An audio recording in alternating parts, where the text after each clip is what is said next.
I just want to say that I do apologize to the court, and I apologize to mom. I just want to say that I do apologize.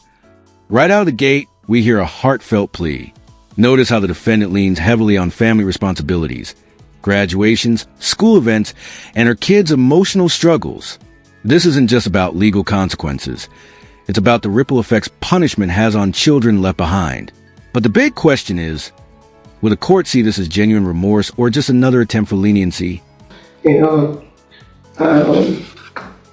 be dealing with some things like no job, but I just want to get a chance to get home and take care of my kids. I miss graduation, I miss prom, my whole senior year. I got a 5-year-old in kindergarten, and my mama got to take care of. I'm just tired, and I want the opportunity to get my life together. I'm tired of this. I'm tired of this. I'm old. I miss my daughter's graduation. She spoke at Westbrook graduation.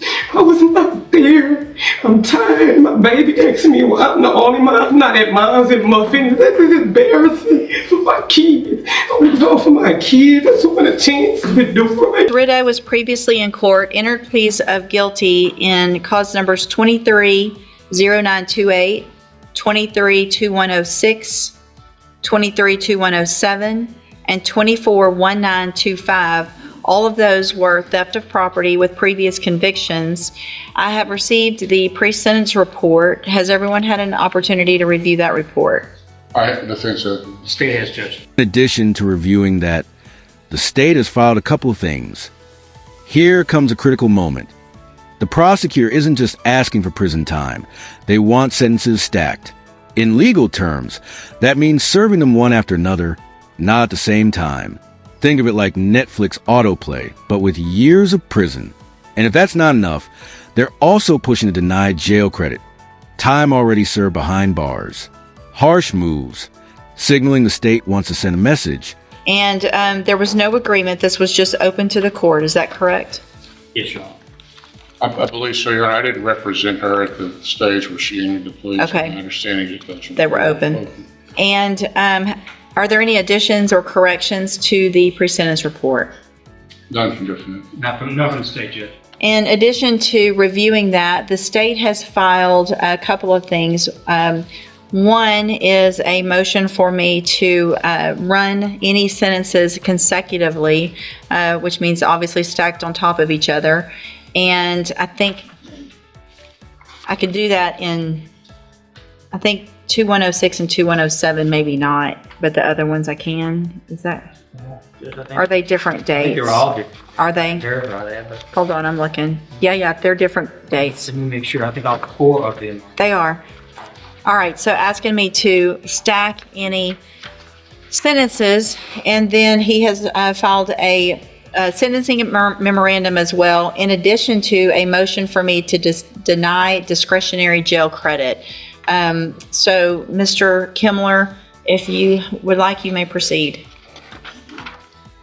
Yeah, I would just note that seems to be an aberrant practice as far as the harshness that the state is attempting to exert on this defendant, and I don't know that it stands out from the queue of other cases before this court to deserve such treatment, but it is what it is. I would just observe, first of all, regarding the state's posture on consecutive sentences and the denial of discretionary jail credit. I would note that the pre-sentence report indicates that she does have mental health history.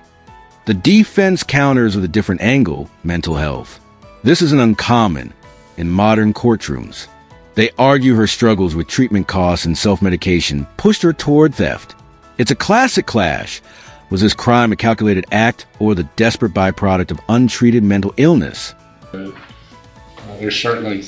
Defense certainly has criminal history, but it's not to such an extent or degree in the circumstances the individual cases aren't such to the extreme degree that it warrants accumulation, and certainly the denial of her jail credit is something that is problematic. I don't know exactly which jail credit the state is attempting to deny her, but obviously if she's been in pretrial detention on these cases, it seemed that she would be entitled to that jail credit without much controversy.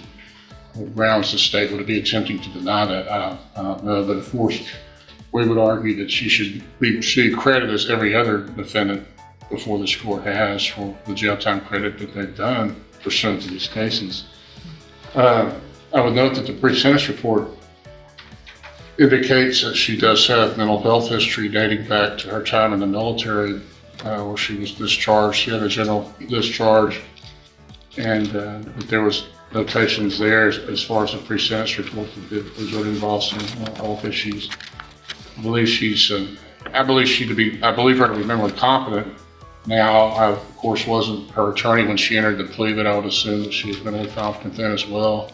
Although, as I said, she does have mental health history. I think that plays into her present situation with the theft cases that she has. You would note in the pre-sentence report where it's indicated that she was unable to afford the mental health treatment and the pharmacological remedies that are provided through prescriptions, and that she was self-medicating and had turned to theft in an attempt to maintain funds necessary to self-medicate. She indicates in the report that her memory indeed was impaired on 3 of these offenses, and she doesn't seem to remember this. She doesn't attempt to minimize or mitigate her conduct in that regard, where she does in fact indicate that she accepts responsibility fully for her actions. But I think that that's indicative of, again, the circumstances surrounding these offenses that, of course, I guess it seems everyone in front of the court these days is finding mental health issues as something that mitigates their criminal conduct. But I do think that in this case it is well documented, going back again to her military history, that she has suffered from mental health issues. I think probation is an option with the court. Obviously, these are state jails, and the court can put her on probation. And I know that the pre-sentence report, you can look at that, tends to indicate, doesn't really indicate that they're, while they're not recommending probation for Ms. Riddo, they don't rule it out. Well, let's not talk about probation. Okay. Yeah. All right. I'm sorry, but You want to address the court? And here it is again, the defendant herself speaking. Notice the repetition in her words. I'm tired. I missed this. I wasn't there. Repetition is powerful. It drives home the emotional exhaustion she's trying to convey. But does the judge hear sincerity or rehearse performance? there is a paragraph where it is an option, but that's not realistic on what's going to happen today. they were mentioning that she'd be assessed with a specialized mental health caseload. I understand that. So just to note that is in the report. Thank you. If the court isn't inclined to consider probation for Ms. Riddo, then certainly I think that while she's serving whatever sentence the court gives her, she'd have the opportunity to try to reflect on her actions and perhaps reassess those, where she is with this. And as far as addressing her mental health issues when she gets out, that she'll be able to do that and maintain her law-abiding lifestyle. She has maintained employment, I think 3 years for the city of Beaumont, if you will. Is that right, Ms. Riddo? She has maintained gainful employment in the past when her mental health is stabilized, and I would anticipate she would be able to do that in the future if she does have the proper mental health regimen. That would be my argument for probation, obviously, but the court can incline for that. So we would ask for a sentence, certainly, that would be concurrent, and that she would be given her jail credit, but then something along the lines of 12 months of state jail. Thank you. Do you want to address the court? Well, I just want to say that I do apologize to the court, and I apologize to Martin. And I'll be dealing with some things like mental health, but I just want to get a chance. Coleman, I know what you're... Now the prosecution flips the narrative. While she says she's tired, the prosecutor argues the community is tired. Tired of repeat thefts, tired of businesses losing money. This is a clever rhetorical strategy, shifting the focus from the defendant's pain to the victim's frustration. It's not just her story anymore, it's everyone else's too.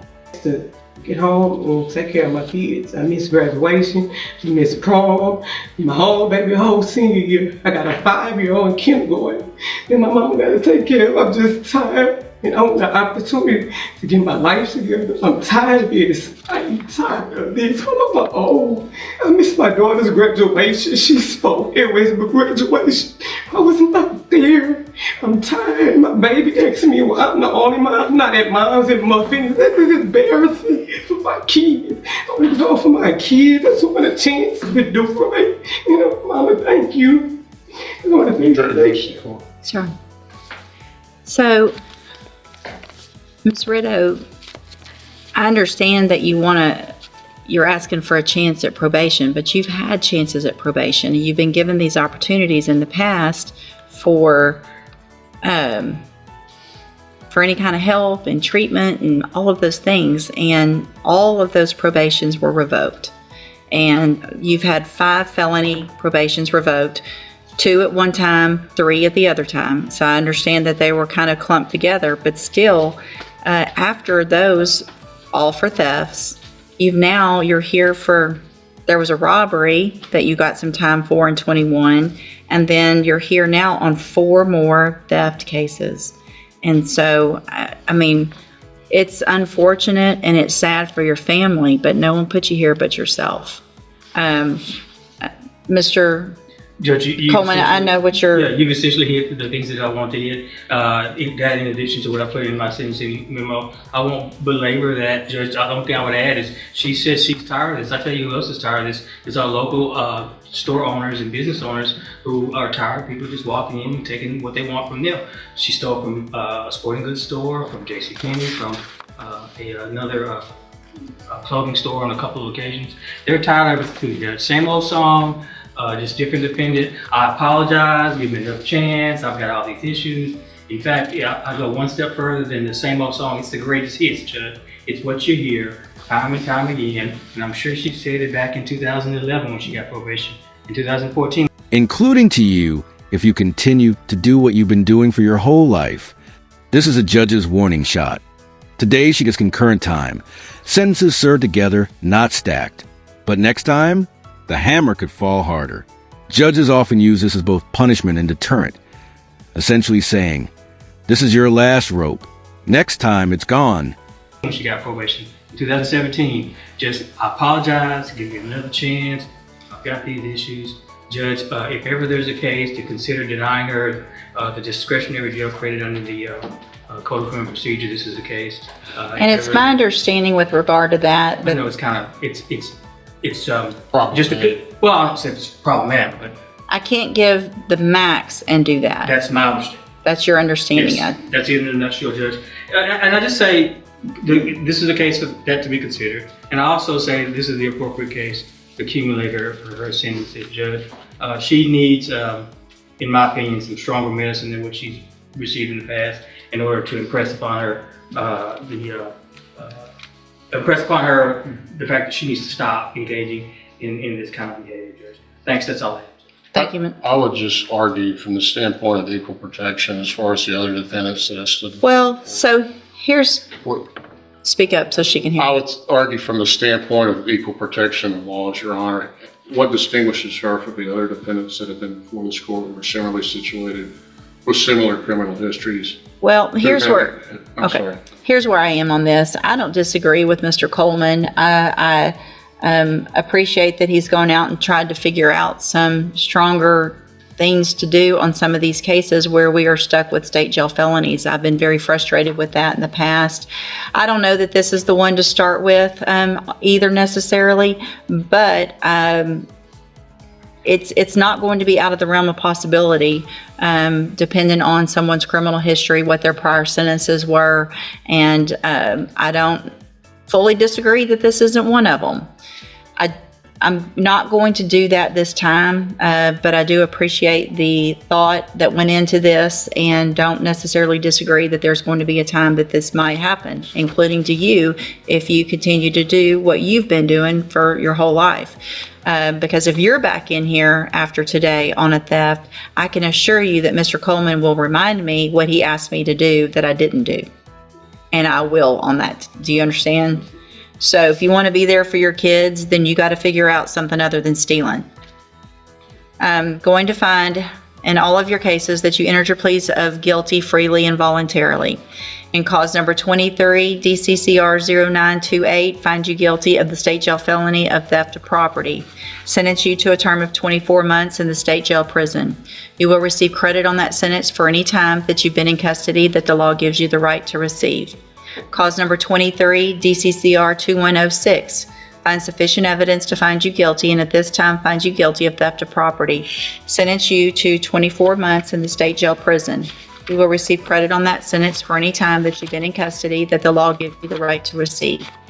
Clause number 23, DCCR 2107, find sufficient evidence to find you guilty, and at this time find you guilty of theft of property.